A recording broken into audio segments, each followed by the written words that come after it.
Hey everyone, Blueface here. That's my new intro to these videos. But today we're going to go over the next Beatles album, Beatles For Sale, which I think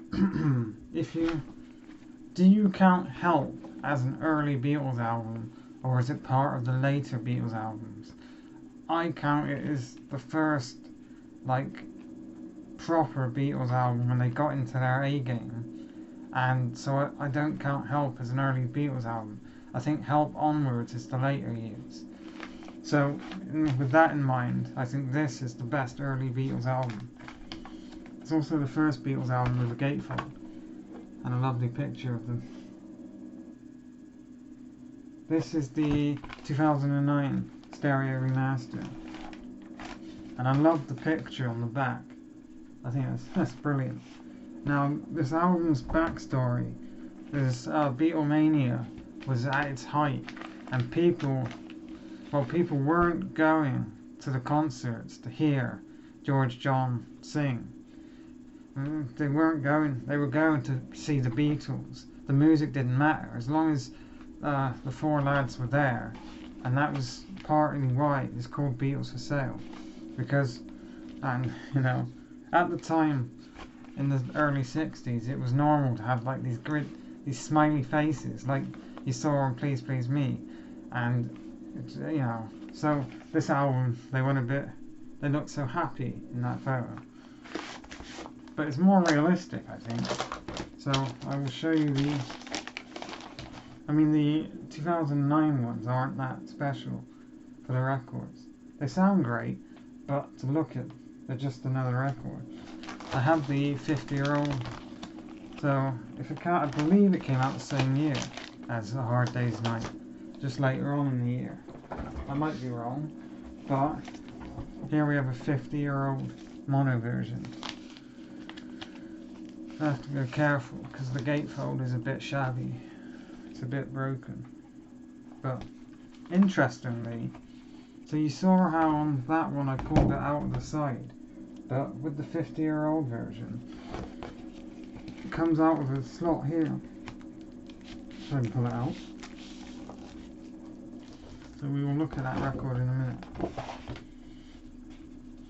I just like showing you the difference in, obviously this has lived a long life here in the UK, and it's just amazing. I love that photo of them at the bottom. Wow. Is that in? Hold on. Is that a photo in there? Yeah.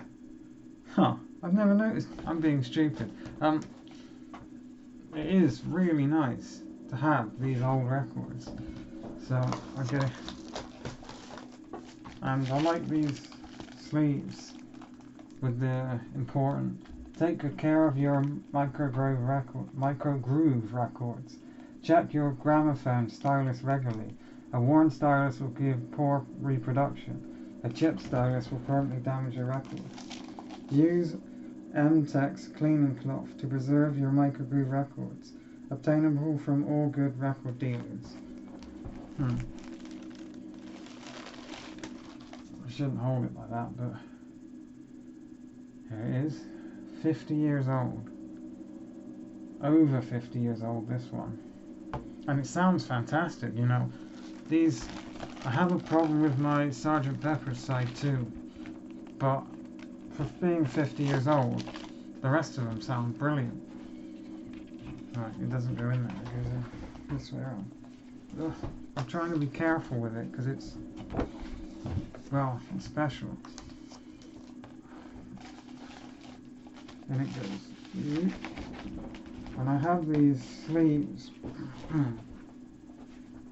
If you go to HMV, they will give you sleeves. This isn't one of them, but they will give you these nice sleeves to protect them. Now, back to the music. No Reply is a really great opening track. I love their vocals on that one. And I'm a Loser. I love I'm a Loser. I'm a loser. Babies in Black is great. And then Rock and Roll Music, Chuck Berry.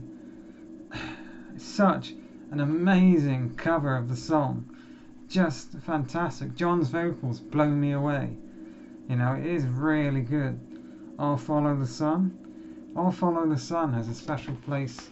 I'm going to get sentimental again, but when I first went to go meet Songbird Chris, you know, when we were dating, we were in the airport, and literally she picked. Oh! I cut it out.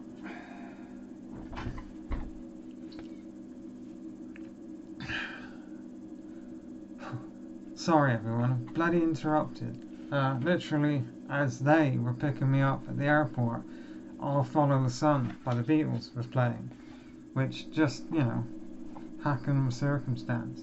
And then Mr. Moonlight, which is a cover of a song, I don't know who did the original, but I've heard that it was a joke, that they needed to fill album space, so they decided to cover the song, because the song isn't very good, and people think the song's rubbish, but I think it's amazing. I think John's vocals, it's got some of the best John Lennon vocals in any song. And I don't really care about the, you know, I forget what the instrument's called. But I think it's an amazing song. I don't understand why people hate it. And then Kansas City, Hey Hey Hey, it's a really great cover version. 8 Days a Week, amazing. Who doesn't love that song? Words of Love is fantastic. Honey Don't, a cover of a Perkins song, which Ringo just smashes the vocals. I love that song. It's so catchy as well, the guitar. And Every Little Thing is great. I Don't Want to Spoil the Party is great as well. And then George closes the album with Everybody's Trying to Be My Baby, which is a great cover as well. So yeah, I mean, this album is the best early Beatles album, if you don't count Help.